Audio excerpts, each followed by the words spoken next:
Hello students, my self engineer Harman सिक्खों और ये आपका थर्मोडाइनमिक 1 का लेक्चर है जो आपका सब्जेक्ट है फोर्थ सेमेस्टर मैकेनिकल इंजीनियरिंग का। तो आज हमारा ये लेक्चर नंबर 7 है जिसमें हम स्टडी करेंगे आज isothermal process, hyperbolic process, adiabatic process और आइसेंट्रोपिक प्रोसेस। तो लास्ट में हमने डिस्कस किया था आइसोबारिक और आइसोकोरिक प्रोसेस। तो हम यहाँ पर डिस्कस कर रहे हैं थर्मोडाइनमिक प्रोसेसेस ऑफ गैसेस। हम स्टार्ट करते हैं हमारे आइसोथर्मल प्रोसेस से। जैसे हमने आइसोकोरिक में पढ़ा था हमारा वॉल्यूम कांस्टेंट है और आइसोबारिक में हमने पढ़ा था हमारा प्रेशर कांस्टेंट है। तो आइसोथर्मल और कांस्टेंट टेम्परेचर प्रोसेस हमें इसके नाम से ही पता चलता है भी इसमें हम अपना जो टेम्परेचर है वो कांस्टेंट रखेंगे। A process in which temperature of A given mass of a gas remains constant when heat is supplied to the gas is known as isothermal और constant temperature process।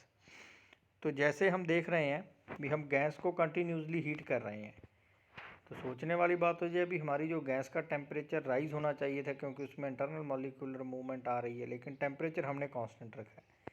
इसका मतलब है भी हमने जो टेम्परेचर कांस्टेंट रखा है वो कंटिन्यूसली अपनी हीट दूसरे पार्ट को छोड़ भी रहा है। ऐसा नहीं भी उसमें हीट नहीं जा रही, हीट गैस के मॉलिक्यूल्स में जा रही है, हीट रिसीव कर रहे हैं और साथ के साथ दूसरे कंपोनेंट में या दूसरे पार्ट में दूसरे प्रोसेस में वो छोड़ भी रहा है। तो ये हमारा हो गया कांस्टेंट टेम्परेचर।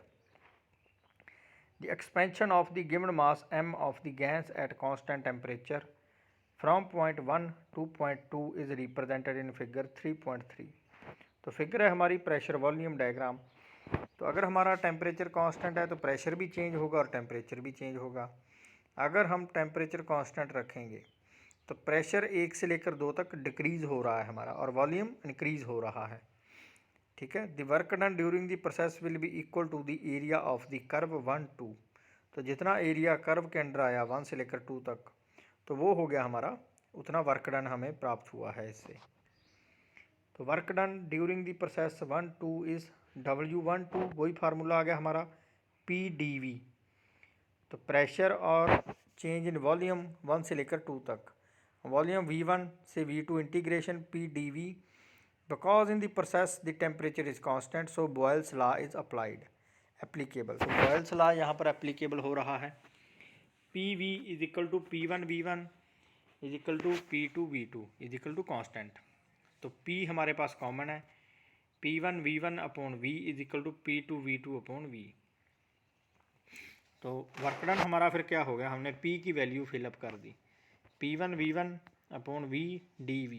तो वर्क डन हमारा हो गया P1 V1 कॉमन आ गई, इंटीग्रेशन किसकी होगी dV अपॉन V की। तो जब हम dV अपॉन V की इंटीग्रेशन करेंगे, ऊपर डेरिवेटिव है तो नीचे 1 अपॉन V में वेरिएबल है जिसकी हमने इंटीग्रेशन करनी है, तो लॉग हमारे साथ यहाँ पर अटैच हो जाएगा। P1 V1 log E V2 upon V1 is equal to P1 V1 log E R। V2 upon V1 हमारी एक्सपेंशन रेशो है जिसे हम R के साथ डोनेट करते हैं, और हमारे पास फार्मूला बन गया फिर MRT log E R, क्योंकि PV इज इक्वल टू हमारे पास होता है MRT गैस इक्वेशन में। तो P1 V1 की वैल्यू फिर हमने फिल कर दी MRT log E R। तो B कंडीशन आ गई हमारे पास, change in internal energy. Temperature constant है, प्रेशर और वॉल्यूम चेंज हो रहा है, तो इसका मतलब जो इंटरनल एनर्जी में चेंज है वो ज़ीरो है। क्यों? क्योंकि हमारा टेम्परेचर कांस्टेंट है। हमें फार्मूला दर्शाता है delta U12 is equal to 1 से लेकर 2 तक इंटीग्रेशन MCV dt। M मास हो गया, C specific heat at constant volume, dt हो गया चेंज इन टेम्परेचर। लेकिन टेम्परेचर तो कांस्टेंट है, ज़ीरो नहीं है, कांस्टेंट है, T1 T2 के बराबर है, क्योंकि कोई तो टेम्परेचर है क्योंकि हीट कर रहे हैं हम गैस को। तो MCV T2 minus T1 is equal to zero as per the first law of thermodynamic. Change in internal energy zero है, क्योंकि जितनी मॉलिक्यूल्स को एनर्जी मिल रही है वो कंटिन्यूसली ट्रांसफ़र कर रहे हैं। Heat transfer, change in internal energy plus work done. Heat transfer कितनी है, Q12 is equal to delta U12 plus W12। Delta U12 तो ज़ीरो है क्योंकि कुछ भी इंटरनल उसमें इंटरनल एनर्जी में चेंज नहीं है। तो हीट ट्रांसफ़र इक्वल होगी जितना वर्क डन है, उतनी ही जितनी हीट ट्रांसफ़र हमने गैस मॉलिक्यूल्स को दी तो उतना ही हमने वर्क आउटपुट निकाल लिया। तो हीट ट्रांसफ़र हमारी इक्वल होगी work done is equal to P1 V1 log E V2 upon V1। तो सेम फार्मूला आ गया हमारे पास। तो नेक्स्ट है change in enthalpy. Enthalpy change भी जीरो रहेगा क्योंकि हमारा जो फार्मूला ही है delta H12 is equal to MCP T2 minus T1, temperature constant है। तो टेम्परेचर की वैल्यू हमने 1 फिलअप कर दी, 1 से 1 निकालेंगे तो 0 आ गया, तो डेल्टा H12 0। तो change in enthalpy remain constant, 0 रहेगी। तो चेंज इन एंट्रोपी, एंट्रोपी में चेंज आएगा।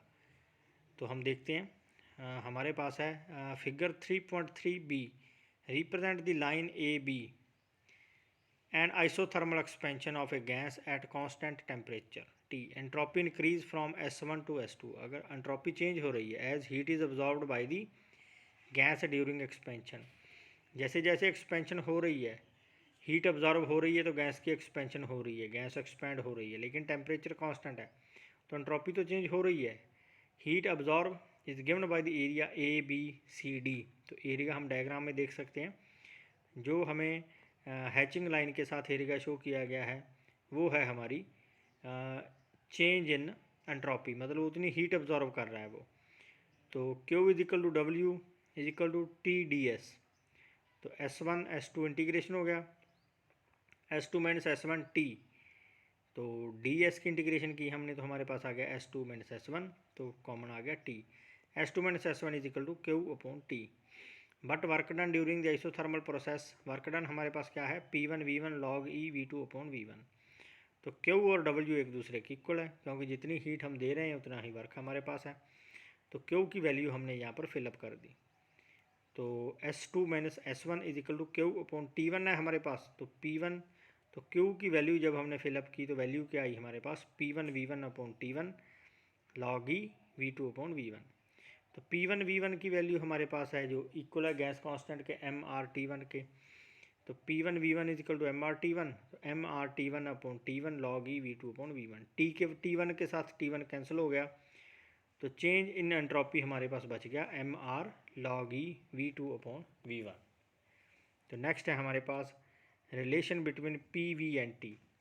P1V1 upon T1 is equal to है P2V2 upon T2। T1 is equal to है T2 के, तो इसको हम कांस्टेंट लेकर चलेंगे। तो P1V1 इज इक्वल टू है P2V2।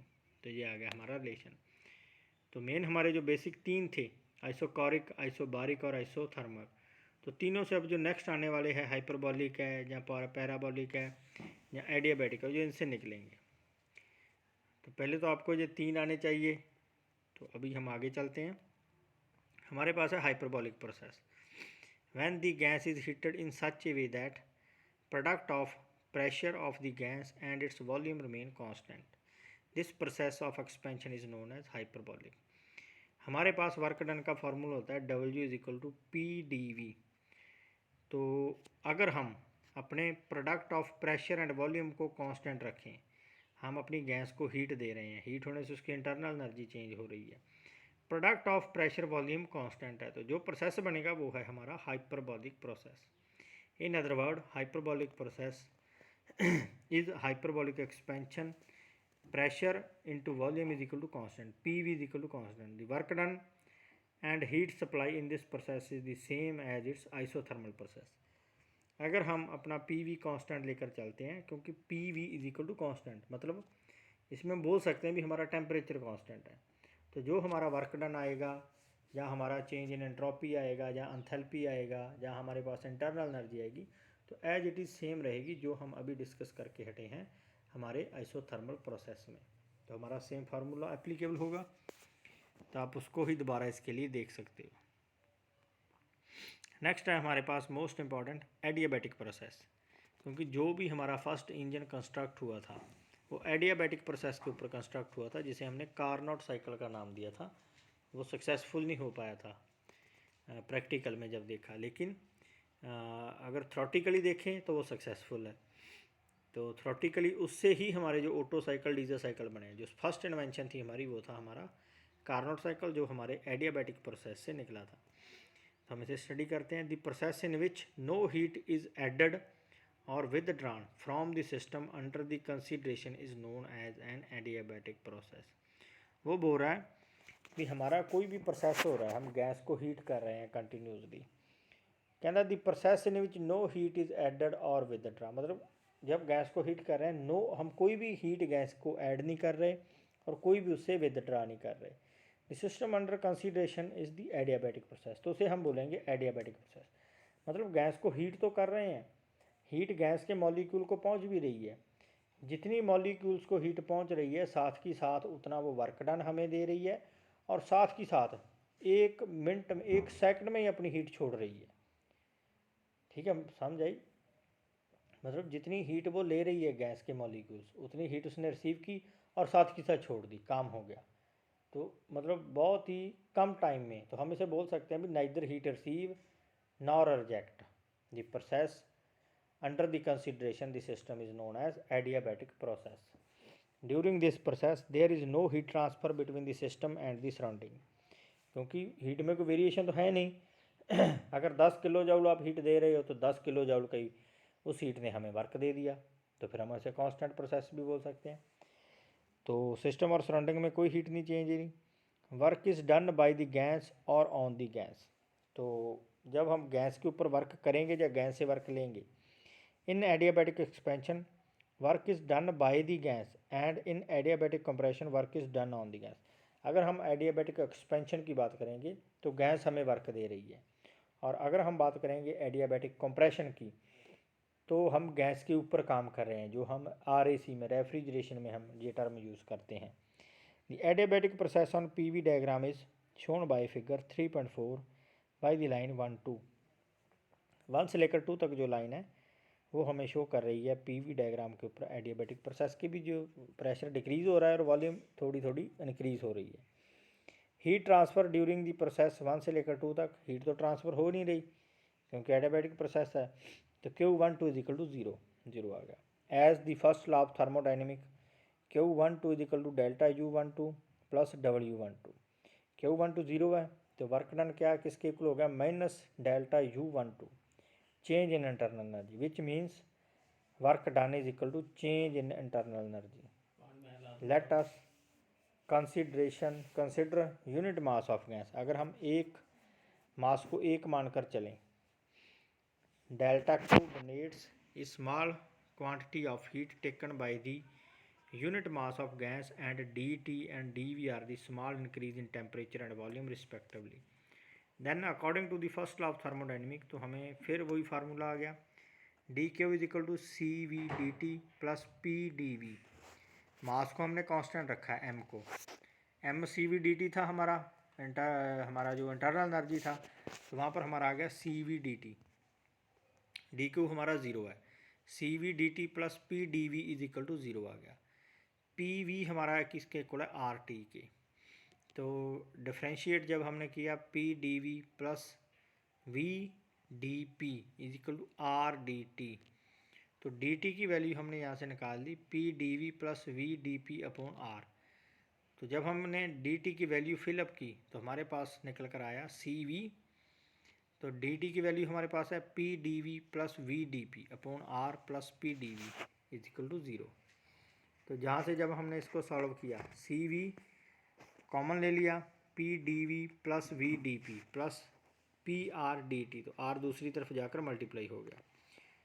तो जब हमने इसको फिर फर्दर सॉल्व किया, CV कॉमन है, P dV plus V dP as it is plus P dV CP minus CV।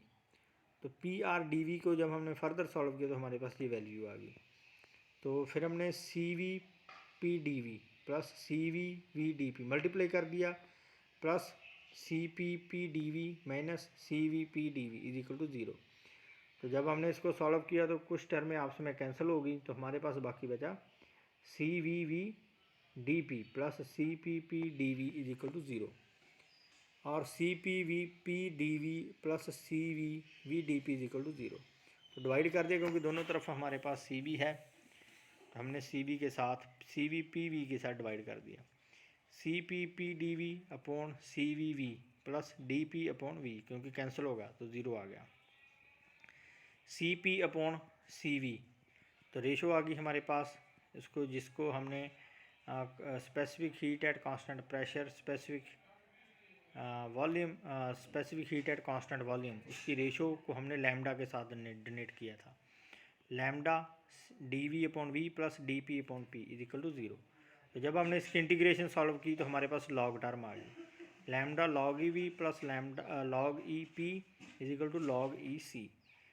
तो लैम्डा ऊपर जाके उसके साथ मल्टीप्लाई हो गया, log V lambda plus log EP is equal to log EC, PV lambda is equal to आ गया C।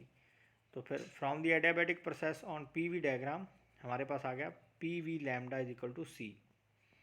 ये डेरिवेशन तभी सॉल्व होगी, आज आपको कॉम्प्लिकेटेड लग रही है, लेकिन अगर आप कॉपी का और पेन का यूज़ करोगे मेरे लेक्चर के साथ तो आपको आसान लगेगी। वर्क डन 1 से लेकर 2 तक, PdV 1 से लेकर 2, V1 V2 integration PdV, PV lambda is equal to C। तो P की वैल्यू हमारे पास आ गई C/V की पावर लैम्डा। तो P की वैल्यू हमने फिलअप कर दी वर्क डन में, वर्क डन 1 से लेकर 2 तक, CdV/V की पावर लैम्डा, C कॉमन आ गया हमारा, तो V1 से V2 तो V माइनस लैम्डा आ गया क्योंकि हम उसको ऊपर ले गए, और dV उसके साथ आ गया उसका डेरिवेटिव। तो C/ minus lambda plus 1, V2 minus lambda plus 1 minus V1 minus lambda plus 1। तो जब हमने इसको सॉल्व किया तो हमारे पास आ गया 1/ minus lambda plus 1, CV2 minus lambda plus 1 minus CV1 minus lambda plus 1। तो C की वैल्यू हमारे पास है P1 V1 की लैम्डा और इक्वल टू P2 V2 की लैम्डा। तो C की वैल्यू जब हमने सब्स्टिट्यूट की तो वर्क डन हमारे पास आ गया 1/ minus lambda plus 1 P2 V2 lambda into V2 minus lambda plus 1 minus P1 V1 lambda into V1 minus lambda में प्लस 1। फर्दर हमने इसको सॉल्व किया तो हम एंड आंसर पर पहुंचते हैं। तो वर्क डन हमारे पास निकल कर आया P1 V1 minus P2 V2 upon lambda minus 1। तो P की वैल्यू हमारे पास है PV की, PV इज इक्वल होता है MRT, MR T1 minus T2 upon lambda minus 1। T1 front पे क्यों आया, क्योंकि हमारी जो इंटरनल एनर्जी थी वो नेगेटिव में आ रही थी। Also in adiabatic process heat transfer Q12 is equal to 0, change in internal energy delta U12 is equal to MCV T2 minus T1, change in enthalpy delta H12 MCP T2 minus T1, change in entropy. In figure 3.4b represent the vertical line FE for a adiabatic expansion of the gas from the condition E to F. Since no heat is supplied or rejected during the process, therefore the diagram gives no area under the expansion line EF. Hence dQ is equal to 0, heat transfer तो 0 है, but entropy DS dQ/T DS भी फिर 0 आ गया हमारा। It means during the adiabatic process entropy means constant. तो vertical line से हमें show किया गया है E से लेकर F तक entropy remain constant during the adiabatic process. Relation between PV and T, तो PV की power lambda is equal to constant है और TV की lambda minus 1 is equal to constant. तो थर्ड आ गया हमारे पास T की पावर लैम्डा अपॉन P की power lambda minus 1 is equal to constant. तो नेक्स्ट है हमारे पास isentropic process. The process for example reversible adiabatic process in which entropy of the system remains constant is known as isentropic process. Isentropic process है, reversible होता है adiabatic process का, ठीक है। उसमें भी जो एंट्रोपी कांस्टेंट रहेगी तो उसे हम बोलेंगे isentropic process. These conditions should be fulfilled to make the adiabatic process reversible. For example, isentropic process should be frictionless. Process में कोई फ्रिक्शन नहीं रहेगी, अगर हमारा पिस्टन मूव करेगा तो कोई फ्रिक्शन नहीं रहेगी, मतलब कोई हीट लॉस नहीं है उसमें। No heat should be transfer to और फ्रॉम द सिस्टम, कोई भी हीट हमारी सिस्टम से और सिस्टम के अंदर और सिस्टम के बाहर ट्रांसफ़र नहीं हो रही, जैसे हमारे एडियाबैटिक प्रोसेस में हमने डिस्कस किया। Work should be done on the gas और बाय द गैस, काम जो गैस के ऊपर हो रहा है और हम गैस से भी ले रहे हैं, मतलब हम अपना इंजन भी तैयार कर सकते हैं आइसेंट्रोपिक से और हम अपना रेफ्रिजरेशन सिस्टम भी तैयार कर सकते हैं। It is important to note that an isentropic process is not possible in practice because of non elimination of friction completely from the system. तो ये हमें बता रहा है भी हम आइसेंट्रोपिक प्रोसेस तैयार नहीं कर सकते, क्योंकि कोई भी ऐसा पार्ट नहीं होता जो फ्रिक्शन के थ्रू हीट लॉस ना कर पाए। फ्रिक्शन तो होगी, कोई भी गाड़ी का इंजन है, या कोई स्टेशनरी इंजन है, या मूविंग इंजन है, या हमारा रेफ्रिजरेटर है, उसमें जो भी मूविंग पार्ट होंगे तो फ्रिक्शन तो होगी, तो हीट लॉस होगा ही होगा। तो इसीलिए ये इम्पॉसिबल है। Also some heat is transfer between the gas and the cylinder walls. Some heat cylinder wall और गैस के बीच में ट्रांसफ़र रहेगी, जो हम रेडिएशन के थ्रू या हमारे जो हीट ट्रांसफ़र के मोड होते हैं, कंडक्शन, कन्वेंशन, रेडिएशन, उसके थ्रू भी कुछ ना कुछ हीट लॉस होगा। So the heat transfer from the system or to the system is unavoidable. तो जो हीट ट्रांसफ़र का सिस्टम है वो अनअवॉइडेबल है, इसलिए ये इम्पॉसिबल है। तो आज का आपका जो लेक्चर थोड़ा डिफ़िकल्ट था, क्योंकि इसमें जो डेरिवेशन है वो एडियाबैटिक की थोड़ी डिफ़िकल्ट है। आइसेंट्रोपिक की तो एडियाबैटिक के साथ ही है, और जो हमारा आइसोथर्मल की आइसोकोरिक और आइसोबैरिक की तरह सिंपल है। तो एडियाबैटिक को आपको ध्यान से देखना पड़ेगा। Thanks to all of you, thank you.